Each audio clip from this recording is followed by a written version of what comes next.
Guys, we're back for another exciting episode of the Hashtag Wednesday Match Play, and I am pumped for today's guest for a couple of reasons. One, we just spent the last 30 minutes talking about scotch. We'll get to that.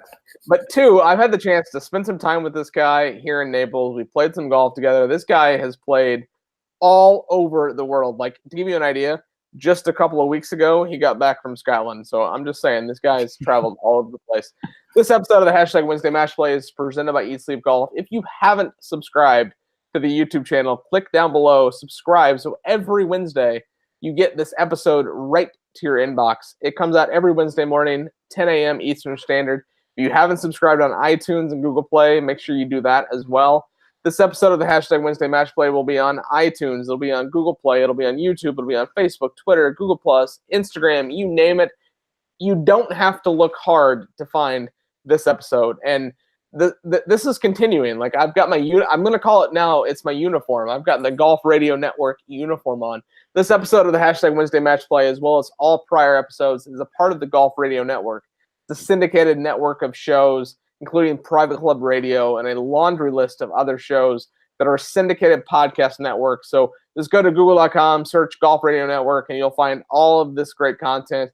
Gabriel Aloisi is a big part of that, and he is why this show is on that network. So tonight's episode is going to be fun because we're going to talk about golf. We're going to talk about travel. We're going to talk about scotch. I'm sorry. It's going to happen. I have vodka in my glass right now. Like, I don't have scotch. Like, I've drank all the scotch in the room. But Graylyn Loomis is with us from Links Magazine. And I've known Graylyn long before I met him. I've known him online, Twitter and Facebook, you name it. And Links Magazine is who he is with us from, and I had the chance and the honor to meet him at Tiburon here.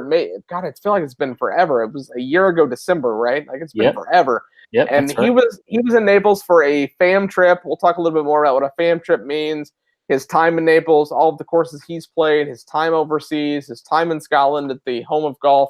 So, Graylyn, welcome to the Hashtag Wednesday Match Play. Thanks. Yeah, thanks, Ricky. It's great to be on the show. I follow it. I watch, and it's funny to be in this seat now. But I'm looking forward to talking about everything. We share a lot of interests. Golf being the primary one, but scotch, and we share music interests and everything. So it was good to catch up before this, and I'm sure it'll be a good show. So, give us an overview of what you do. So you work for Links Magazine. Links Magazine is a very well done publication, and it's a magazine. So I was in the Troon corporate office before I came to Tiburon. I knew the magazine. I knew what you did, the people you worked with. One of your editors is probably one of the best golf writers I've ever met. You are a fantastic writer in terms of an experience perspective. So give us an overview of what that magazine is, the history of the magazine, and what kind of your role is with that magazine. Yeah, so Links Magazine is 30 years old this year. It has been going on long before I've been involved. I've only been at Links about 3 years. But I work on the editorial team. But as with all small businesses, we all do a lot of different things. So I write, I edit, I do a lot of work on our website. I no longer manage our social media. We've got another guy on the team who does that, but at one point I did our social media stuff. But my primary role is writing and edit for all of our kind of channels. The print magazine, we have a digital magazine called Links Digital, and then our website. So those are our three main channels, and I write everything from kind of shorter form content to big features. But Links primarily focuses on golf travel, course architecture, some real estate, and a little bit of equipment, but not much. It's really golf travel and resorts and where you need to go, what you need to do, and what should be on your golf travel bucket list, which fortunately for me is, my passion. So you play some good courses. I'll just say that you have a pretty good gig for as young as you are, and the places that you've been and the things that you have seen and the courses that you have played. You're pretty good. So thank you. Now, what was your journey getting to the magazine? Like, this is a very specific, unique role that you have with Links Magazine. So how did you go from what you were doing prior to Links? You said you've been with the publication for about 3 years. What was that journey getting to Links, and then what was your connection to getting into the role that you're in today? I got to Links by not really trying to get to Links. So this all goes back really to my college days. I went to college at the University of St. Andrews in Scotland, and I was playing a round of golf one day on the old course and got paired up with a guy from Texas who, once I kind of told him what the life of a student is, and what we can kind of get into that later, he was insistent that I start a website. You've got to start a blog. You really ought to share this with people. And I kind of smiled and nodded and said, yep, maybe one day. And we swapped email addresses after the round. And for like weeks, he just continued to hound me and say, no, you really need to do this. You need to do it. So I did, and realized that I really liked writing about golf courses. Then the following summer, I worked in London for Golf Monthly magazine on an internship. And that internship led to a summer internship the next summer at Golf Magazine in New York. And then I decided, you know what, after I graduate, I don't want to work in golf writing. So I loved it. It was great. But I ended up working in the marketing department for the developers on Kiowa Island. So I still had kind of a tangential connection to golf. I was able to play all the time, and I was marketing real estate at a big golf development golf island. But at the 1 year mark there, one of the guys you alluded to earlier, a writer named George Pepper, shot me an email and said, hey, Graylyn, we're looking at hiring a new kind of younger editor, and your name's been tossed around. Would you consider coming in for an interview? And totally caught me off guard. And I ended up driving down at the time. Links is based in Hilton Head Island, South Carolina. So I drove 2 hours down the coast to Hilton Head, had my interview, and it went well, and came on board as kind of the low man on the editorial totem pole. It was in some ways the journey kind of makes sense. But as so many things happen in life, it was also a little bit random and not planned. And I think that's one reason that it's kind of worked well.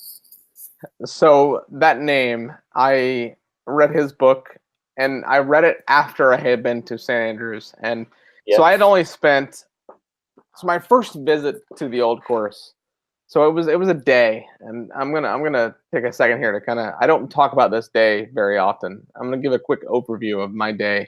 And you've been there. You obviously went to school there, so you have a little bit more of a personal experience of having been there. I was staying in Edinburgh, and my alarm went off at 3:30 a.m. to catch the 5:30-ish train, because I have a 7:50 a.m. tee time on the old course. And I was playing with my very good friend Steve Malloy from Canada, and his friend who was a member of the old course. Long story short, when I make that turn, I get to the train. I am psyched, like I am pumped. I'm watching the sun come up and yada yada yada. And I should write a book about that day. Like that could be an interesting, or at least a blog post. My God. And I turn that corner. We turn left, and I'm like, that's it. That's the home of golf. And in a very respective way, it was not that impressive. It's just there. Yeah. It was the most unbelievable place I've ever been in my life as a golfer. Like literal, the home of golf. And it's just there. Like the R&A, the first tee, and there's no range, and it's like, this is it.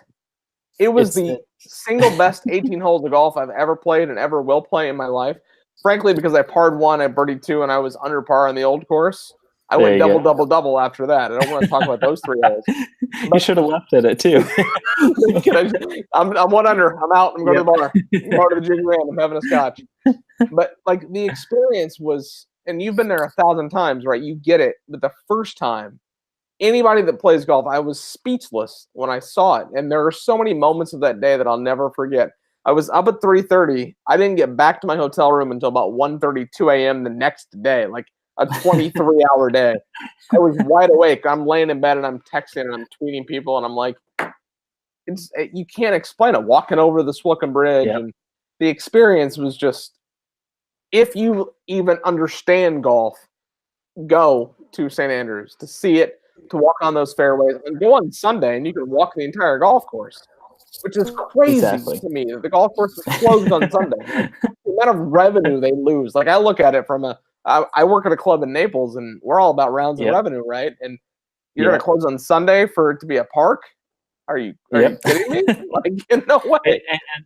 And on a Sunday, you'll go down there and people are throwing frisbee or, playing catch, on the first fairway. One nice afternoon, I took a book down and, read a book on the first green and fell asleep. Just took a nap on the first green. That's unreal. I mean, where else could you do that? But you are totally right. It can be initially underwhelming because you see a place like Pebble Beach or beaches that are super dramatic, where you have this moment where you round the corner and it's just a jaw-dropping, oh my gosh, I've never seen anything as visually stunning. And you don't have that at the old course. Instead, it's overwhelming because of what's happened there. And, then you can get into the quality of the course and the architecture and everything. But you kind of have this moment where even non-golfers, you kind of stand there and look around and pause and just think, I don't know what it is, but this is a really special place. You can't really put your finger on it, but it just has that everybody's kind of a little bit quieter, a little bit more pensive, and it all adds up to something where, you're standing on the first tee, one of the easiest shots, should be one of the easiest shots in golf, and your knees are knocking and you're thinking, this is an 80-yard wide fairway. I can hit a 5-iron into an 80-yard wide fairway, yet you're still thinking, don't miss this, don't miss this, don't miss this. And keep in mind, it was 7:50 in the morning and I couldn't feel my fingers. It was like 45 degrees. So I had a little bit more to shake about, and not having hit that ball all day, playing with rental clubs. I mean, it is what it is. I hit the fairway, I hit the green, I 2-putted par. I'm good. Good. The rest is history. Now, we'll talk a little bit more about that here in a little bit. But so social media is a big part of what you do at Links Magazine. What networks are you using, and how are you using them to promote the content that you're posting on the magazine? Yeah, so I'm actually really excited. Social media was something I did for about 2.5 years at Links, and we just brought on a new guy named Ian Kreitzer. He's been with us about 5.5 months, 5 months. And he has taken over our social media, and he's able to give it a lot more time and attention than me. And I'd say, frankly, he's much better at doing social media than I am. And we're seeing a lot of growth. So that's been exciting. But primarily, it's Facebook, Twitter, and Instagram. Google Plus. Google Plus. Oh, yeah. We do have a Google Plus page. But primarily, most of the effort goes into those three, and we've seen the most growth in our Instagram, and really the most engagement, I would say. So that's been it's been exciting to see, and Links is known for big, beautiful imagery and kind of presenting courses in a great light, and that is one thing that translates well to Instagram. The big, beautiful imagery. One interesting thing that I particularly like, we usually, if we can't work with the property to get beautiful imagery that they've taken or had taken, we'll send a pro photographer to go shoot a course for us.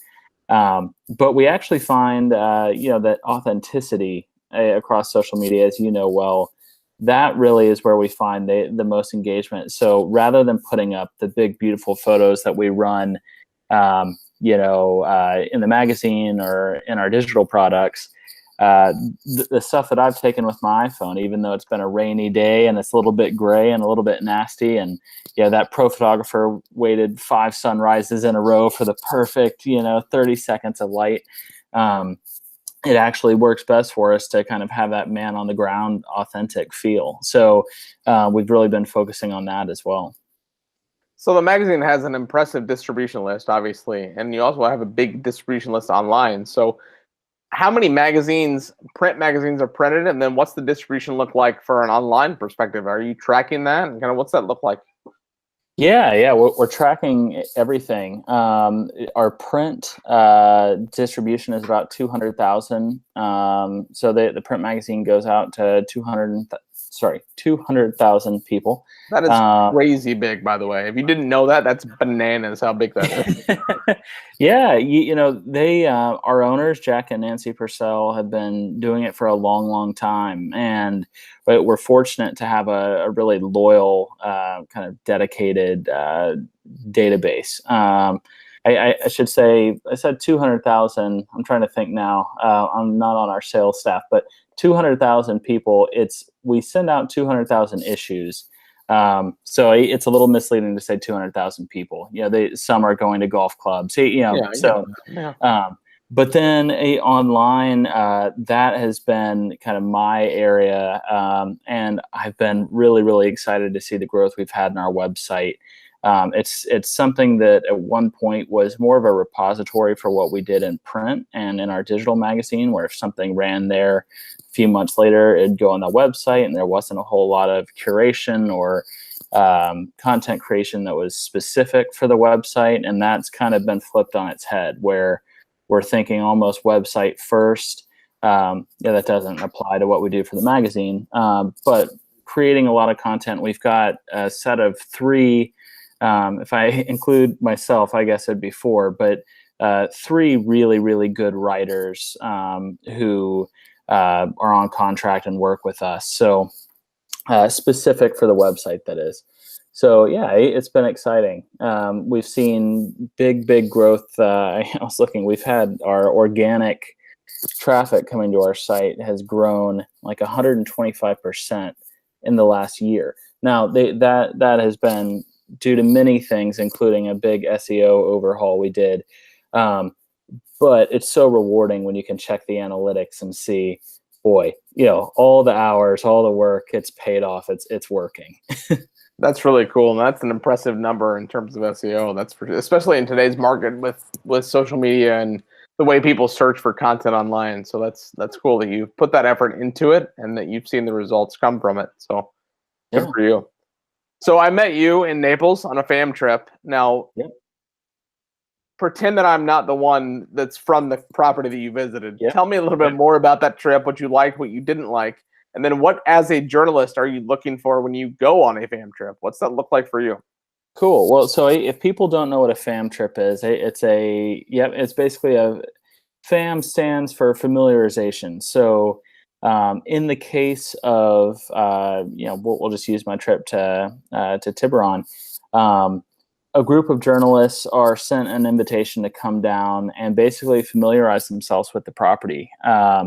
Hey, this is what we're doing. In a lot of cases, as you know, and as you just alluded to, there's so much content, it's like a fire hose of just stuff coming at people these days. And one way, and if you were to look at my email inbox about the number of press releases I get and the number of people I have reaching out saying, hey, come here, look at this. It's hard to cut through that. And one way to do that is to actually encourage journalists to come to a property. So Troon and Tiburon brought a group of journalists to the property, and we stayed right there on site, saw the courses, the gold and black course, enjoyed that amazing, Ritz-Carlton experience, enjoyed the food and the wine, and got a sense of what you guys are doing. Now, the timing worked really well with the renovations or remasterings. I know that remastering is I love it. As the marketing guy, I appreciate that nod. Exactly. That you guys did. That was, kind of the real reason to bring it in, because there's a story to tell. I would say that I get, I don't know, 2 to 3 invitations to go on fam trips, probably a week throughout the year. Sometimes it's slower, sometimes it's faster, fewer or more. So really, for me, there's got to be an interesting story there. But what's the angle? Because I'm not going to come down to Tiburon if it's just kind of a, hey, we exist sort of thing. Tell me why it's interesting. So, the fam trip was really enjoyable. Absolutely loved it. My wife, Lucy, came down. I think you guys actually maybe even sat next to each other at dinner one night. We did. Yep. So it was a blast. Fam trips are kind of a useful tool, but also a kind of I don't know the word, can be a little bit of a dangerous tool. I have to be, or I try to be really, really selective about those that I go on. So you've heard the number of invitations I get. I go on like 3 to 4 a year. There's got to be something compelling, and sometimes it's really compelling, but it just doesn't work with our editorial calendar. So I was able to go down, see what you guys are doing, and I'm going to get this backwards, which is but if my memory serves, you guys had just renovated the black course, and we're about, darn it, I knew I was going to get that backwards. That's okay. You are 50-50. Like you heard, right. Yeah, darn it. Just renovated the gold, and we're about to do the black. And that, my only feedback, if there was any, was that created a little bit of a timing thing where if I was going to write about Tiburon, the angle, well, this is about to happen, and it might have been better if both had been done, but that's if I'm trying to find something, find any sort of feedback. And I'm glad that you bring that up, because the Gold Course was remastered prior to Troon's arrival. So WCI, which is now Lennar, had overseen the remastering of the Gold Course. Troon gets there day one, boom, let's remaster the Black Course. Okay, so the entire Black Course remastering, which reopened November of this past year, was 100% Troon. Well, what Troon did was take money from the Black Course remastering. Let's say we're pulling up 300 feet of turf on this hole. We're going to take that turf, put it into the Gold Course. So there was a little bit of a back and forth between Gold Course, Black Course remastering. One of the things, and to your point about a fam trip coming back to Tiburon, I don't know if you remember, but in September of last year, we had a hurricane. I remember well. Category 5 literally ripped through Tiburon. We had about 145 mile-an-hour winds for about 3 hours. Pretty. I don't know if you've ever, anybody watching has been through that. I don't recommend it. Unpleasant. I was with my good friend Brendan Stooksbury up in Macon, Georgia, playing golf the day the storm hit Naples. So I don't know what it sounded like, felt like, looked like. We lost about 1,700 trees, about 1,000 roof tiles. Our pub flooded, our banquet space flooded, our clubhouse flooded. And we opened the Tuesday after the storm. We had a lot of damage to the golf course, but we were able to look past that. And one of the things with the Gold Course, you'll remember the Durabunker, the bunker faces on the greens on the bunkers on the Gold Course.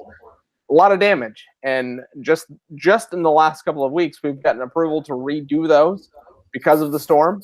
We've got the funding approved, and we'll be getting new bunkers. So that being said, I would love for you to come back, not as a fam trip necessarily, just spend a weekend down here. Come down and just see what the Gold Course changes have been since you were here. Little things we've added, whether we've added palm trees to this green or we've added, high rough to this. One of the things that with the remastering of the Black Course that Greg Norman approved was the utilization of rough. He doesn't do that in many places, any place. And he approved that on the Black Course. We may or may not have taken that as the assumption that he also approved it on the Gold Course. And we've added some rough in some places, whether it's on bunkers or, leading from a fairway that you'd land in the fairway and go into the water. added some high Right. rough in those places. And I hope that you get the chance to come back soon to see both I'm golf sure will. Yeah. courses remastered under Troon's tutelage. So Yeah. so topics, you talk about not doing a lot of equipment stuff, but what's your Yeah. main focus of content at Links? Is it PGA Tour stuff? Is it player drama? Is it instructional? Like what's kind of the focus? Yep. Yeah. So it's funny you mentioned those three because those are three that we've kind of always felt. I say we, this dates back to far before my time.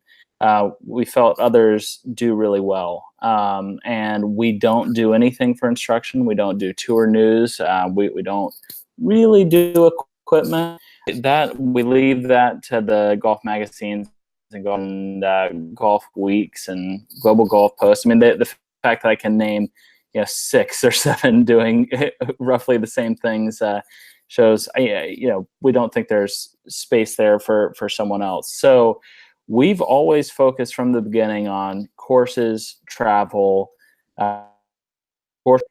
and real estate. And real estate really doesn't have a big preference in our normal issues, but we do a real estate guide once a year. That's kind of another print supplement we do. I call it a supplement. It's its own publication with its own editor and own staff and everything. I mean, we all help with it. So it's not really a supplement. It's like a 180-page magazine.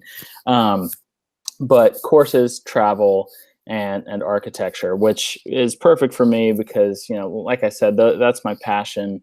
And, we think that's an area that's underserved by some of the bigger competitors, guys who make 200,000 print circulation look, tiny. So we focus on what we do best, and we don't really step outside of that unless there's a really good opportunity to do so.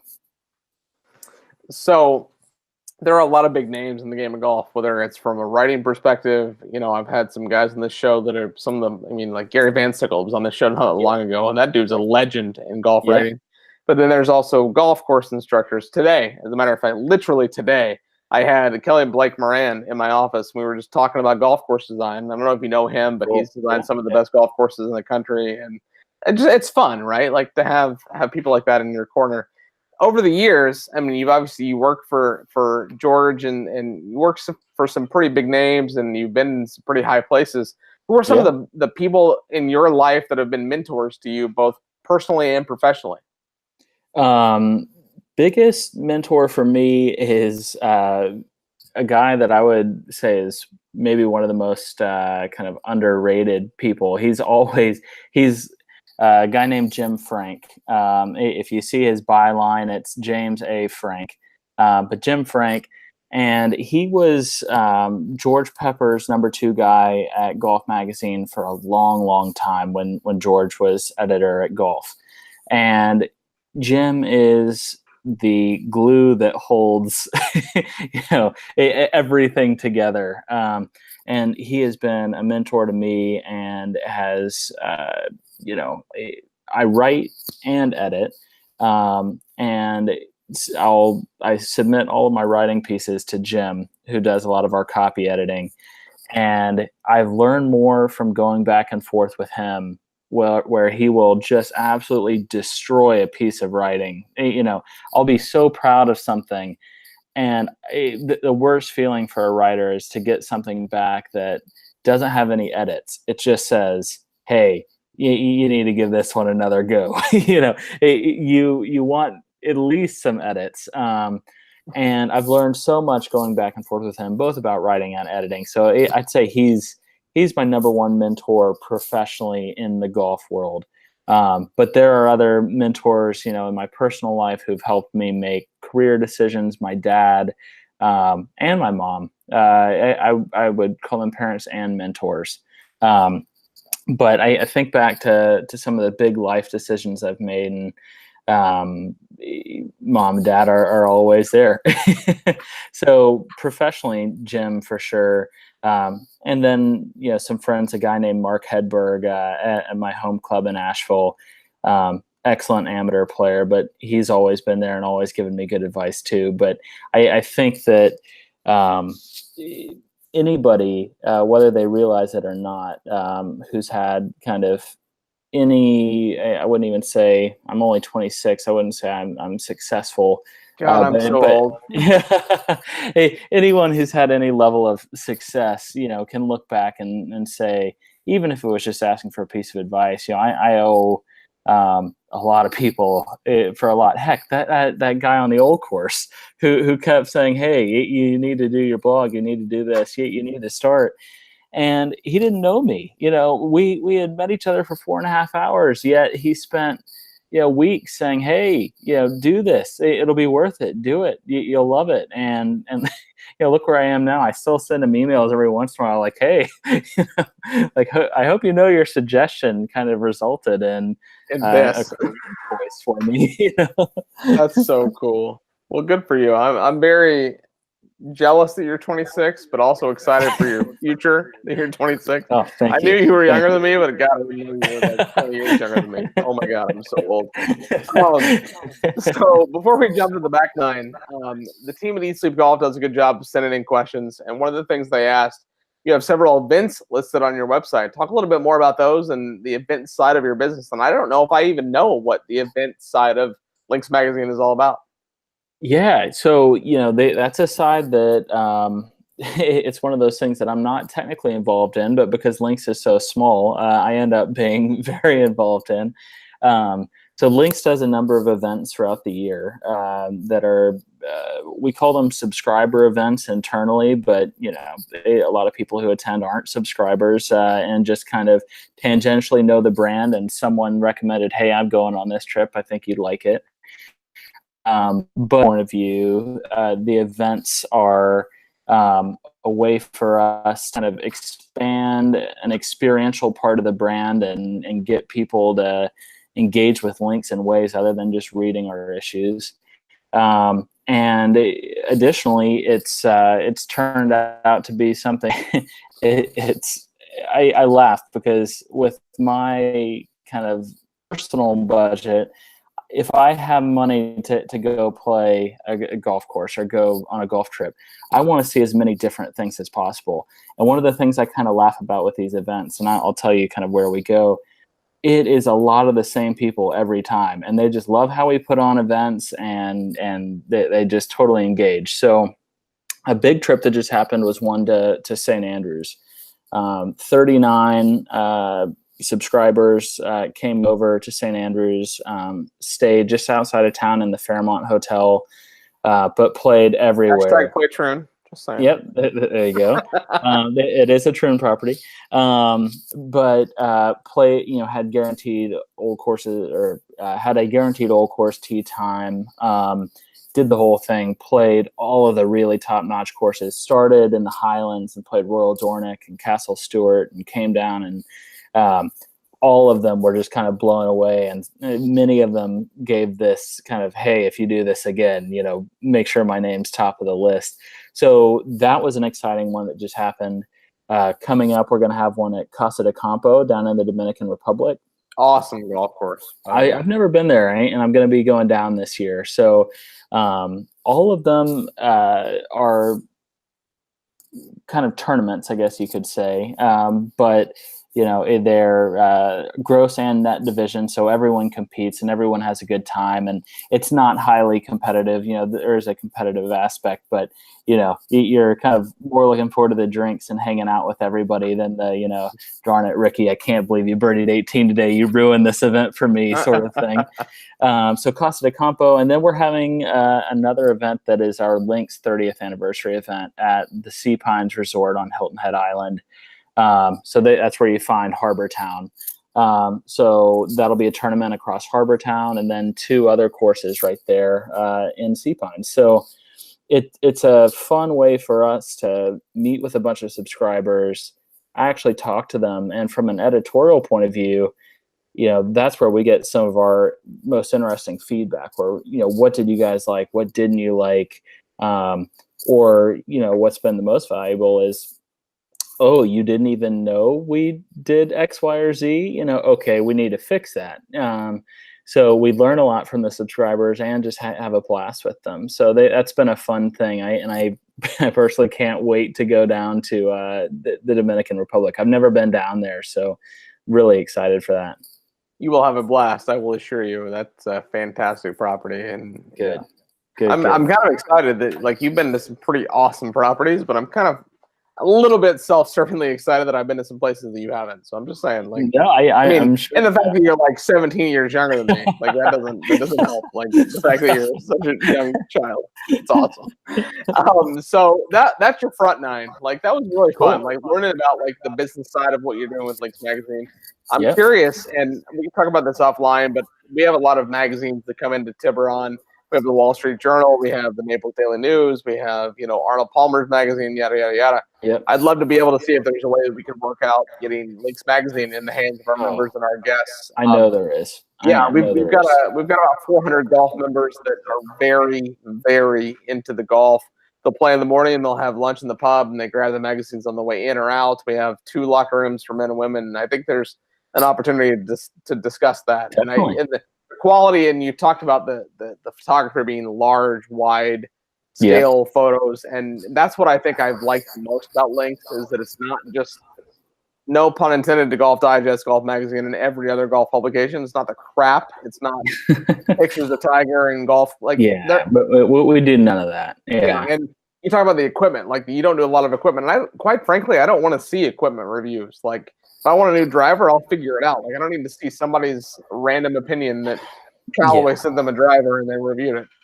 Right. I want to see the experience that you've had at John Doe property, and you've been to Isla. I haven't, so I want to talk about that. I want to learn what you did, what you saw, what you experienced, where you ate, where you drank, and to be able to maybe do those things. And that's what Links Magazine kind of is to me. So that being said, I would love to see if we can figure out how to get Links Magazine in the hands of our members and guests at Tiburon. But definitely doable. Let's jump to the back nine. Back nine's just fun, random golf questions. You're a golfer, and I've seen you play, so you're quite the stick. So I may or may not have been beaten by you, and knowing that you're 17 years younger than me, that makes not 17. Guys, I'm not that old. Like I'm not old, but I mean I've got gray hair, but calm down. So you ready for your back nine? Yes. All right, you played a lot of golf courses over the years. What is the course that you've not played that sits atop of your golf course bucket list? And old course isn't even fair. Like you probably played that like 30 times or more. 230. Oh my God, that's I played it once and I'm good. Like for life, I'm good. So I'm gonna cheat. I'm gonna give you a UK and a US. So Royal County Down. Well, heck, that's yes. Okay, Royal County Down. And then in the US, I'd have to say Pebble Beach. And I'll also phrase that I'm playing Pebble Beach in 3 weeks, so I'm excited. That one will be off the bucket list soon.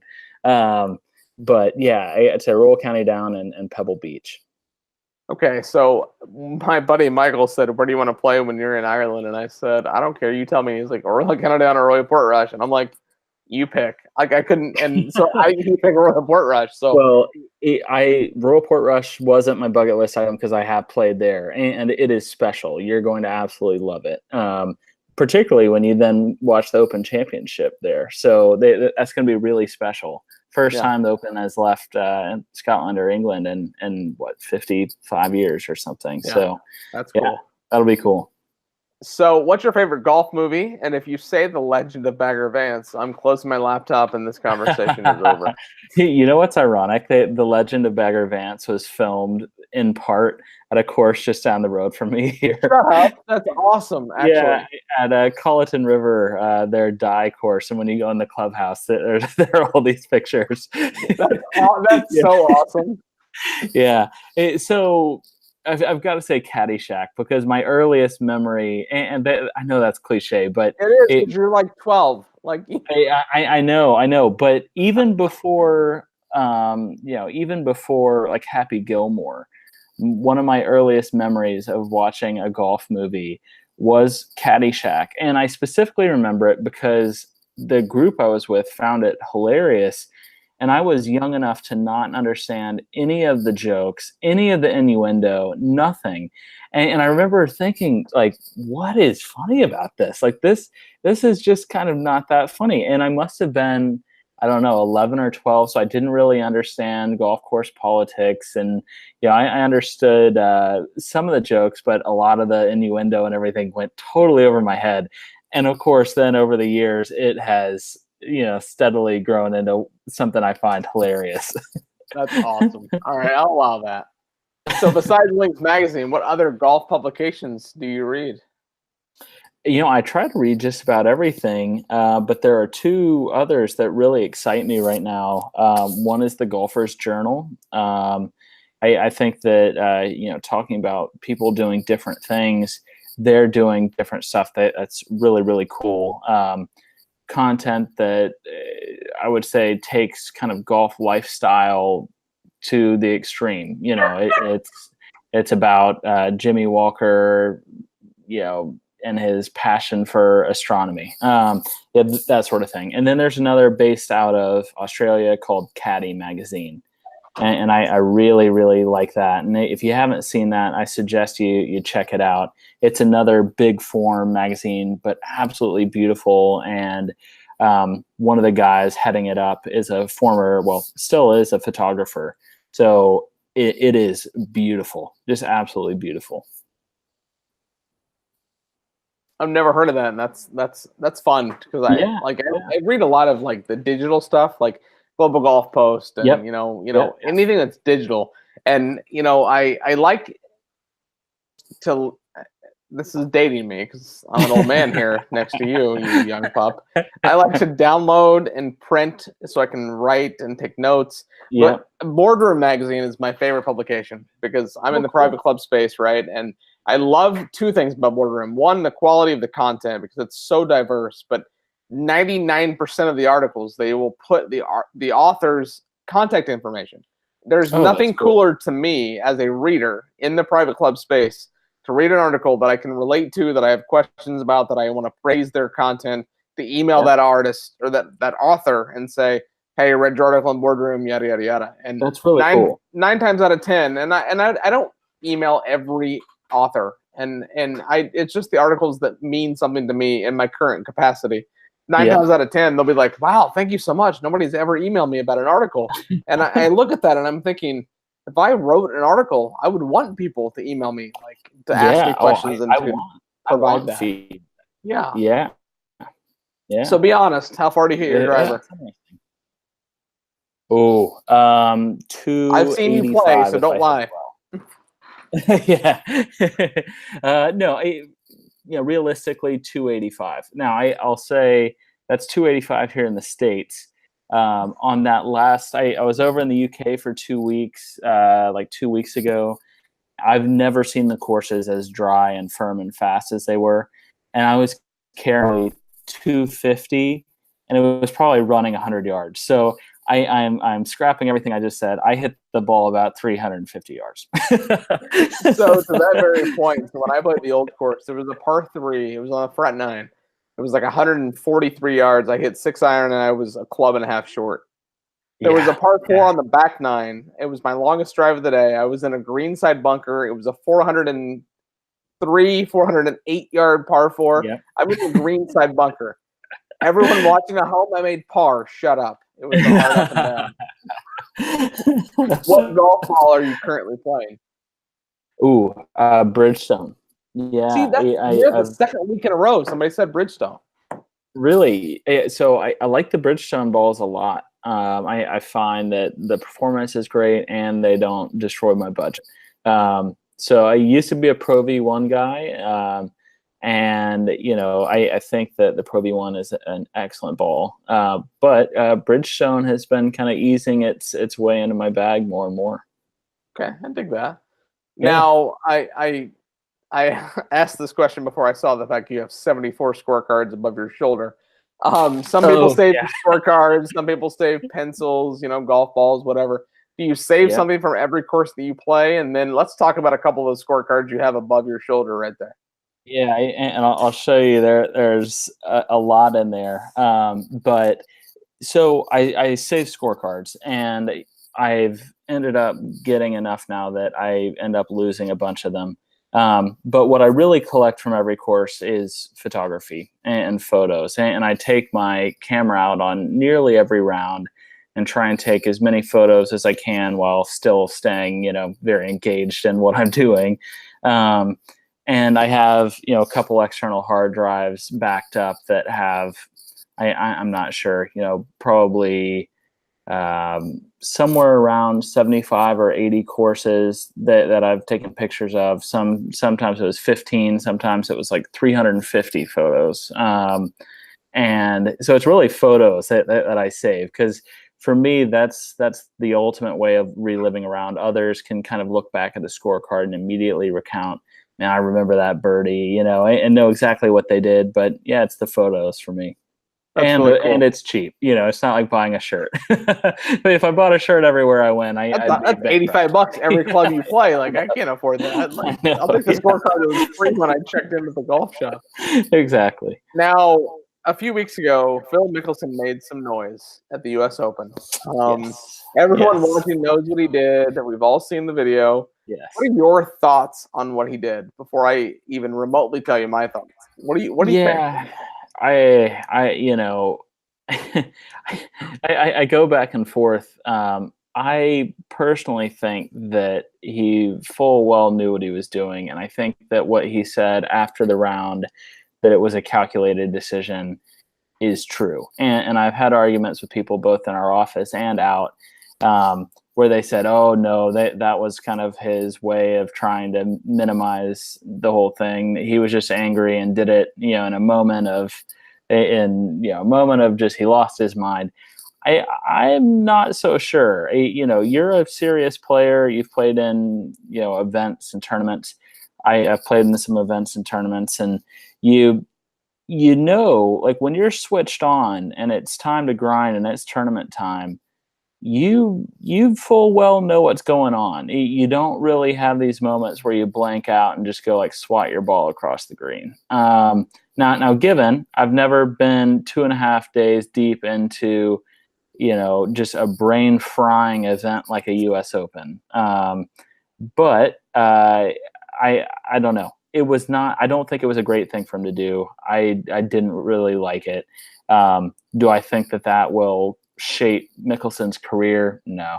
I think he'll be remembered for his achievements, not, this one bad thing he did Saturday afternoon at the US Open. So to that point, so you talk about you thinking that he knew what he was doing when he did it. And I think that he either knew what he was doing, and he was so stupid he didn't, and they got away with it. But he, in his post-round interview, said that, I've thought about doing that at Augusta, and I knew what I was doing, yada, yada, yada. Well, Andrew Johnson, Beef Johnson, said that after they walk out the hole, Phil's like, I have no idea what I just did. I have no idea what the penalty is. Like, he was clueless on the golf course, but yet after his round, he knew exactly what he was doing. And I wonder, and he went on this like apology tour. Like, who are you apologizing to? Like, if you broke the rule, whether you hit it out of bounds and you re-tee, or you take the penalty, and you suffered the penalty. You made a pin on the hole. Yeah. Like, suck it up. You did what you did, and you suffered the penalty. Like, why are we still talking about it? Kind of. Yeah. And if Tiger did that, or if Pat Perez did that on the total opposite side of the spectrum, Pat Perez does that. That's what he does. That's who he is. Let's DQ him. Tiger does that, and the internet breaks when Tiger sneezes. Like, come on. When Tiger tries out a new putter, right, as he did, a couple weeks ago. Oh my God! Like a mallet, like it's not a mallet, but like it's like a baby mallet. Like everyone's he's using a mallet. I don't know if you've seen the pictures of that putter. Like that looks like that's been in his bag for 12 years. Like that putter is did not look like it came out of the plastic. Yeah, at all. Like that's not a new thing. Like he's obviously been putting with that, or he grabbed it from the van in the parking lot. Yeah. But the Phil thing is interesting to me because of the way that people took that, and he should DQ himself. Well, he wasn't disqualified. He should not withdraw because he didn't do anything. He did something wrong. He suffered the consequence, which is the 2-stroke penalty. And I look at it on the opposite side. If that ball rolls down the hill, that's going into the bunker. Okay, well, it goes into the bunker. he takes an unplayable. Again, under the rules of golf, he drops, he gets up and down, and he makes less than a 10. Yeah. Like, he did what he did and made more of what he could have done had he let the ball. Like, and I honestly think that it was a concentrated thing because he saw it rolling. He walked around the left side of the cup. He saw it rolling, and he's like, "That's going in the bunker." And then he ran.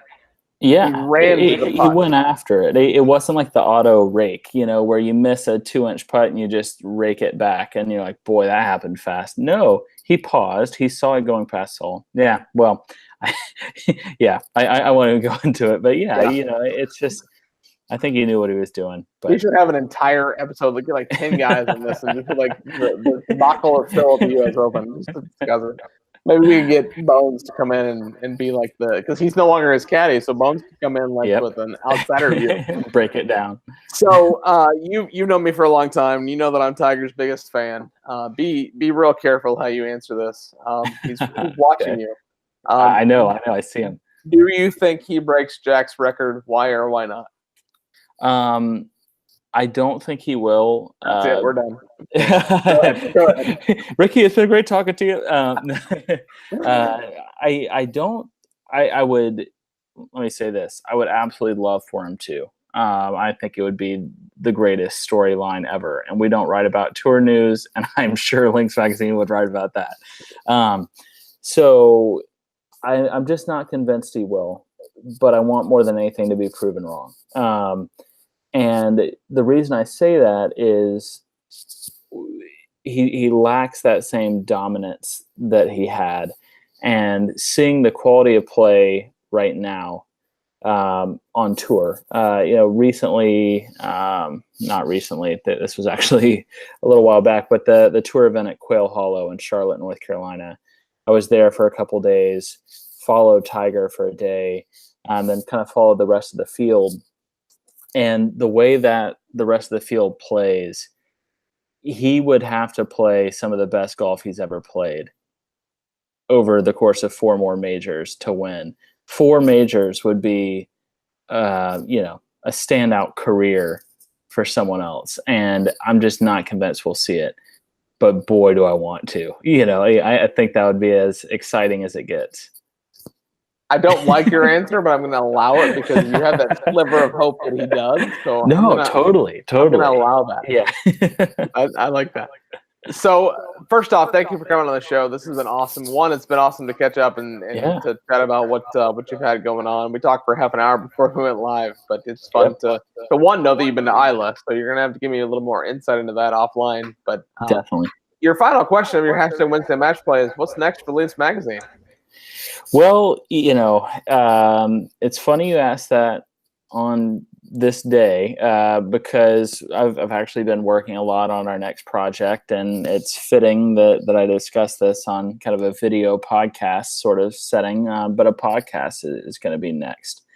Yay, that's awesome. Yeah, so that's going to be really exciting. It's been a couple weeks of planning and thinking and discussions, and it'll still be a while until anyone actually hears the Links Magazine podcast, but all the equipment's there, and we actually recorded our first kind of test episode to circulate internally today.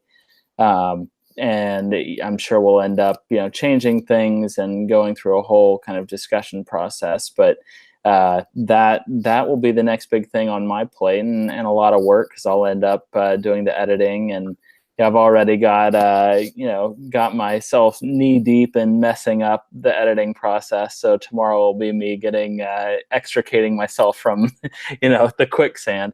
But I'm really excited about that.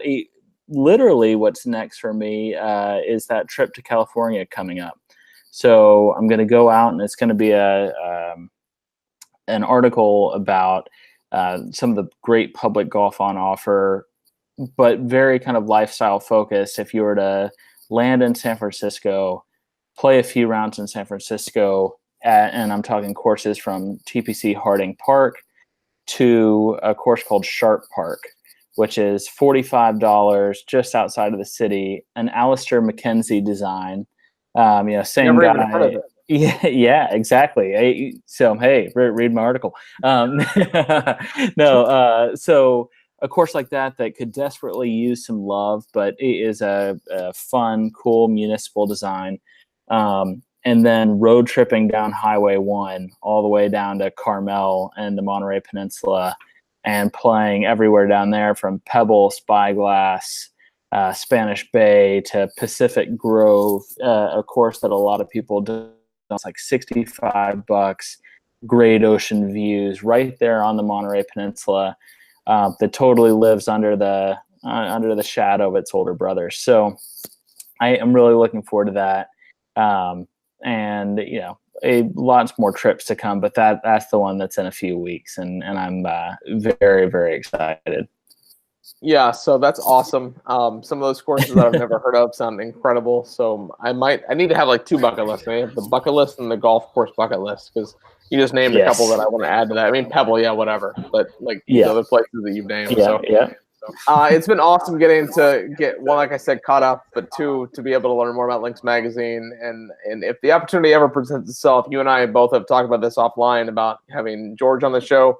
If that ever happens, I would love to have him be kind of like a featured guest on the show, because he's got, one, from the book that he wrote, and the ability to just learn more about him and his role at Lynx Magazine, and obviously what he's done in the world of golf. And just to be able to catch up with you and the courses that you've played, the history that you've got, and having lived and went to school in St. Andrews, and having played the old course, you shut up more than once. That's all that matters.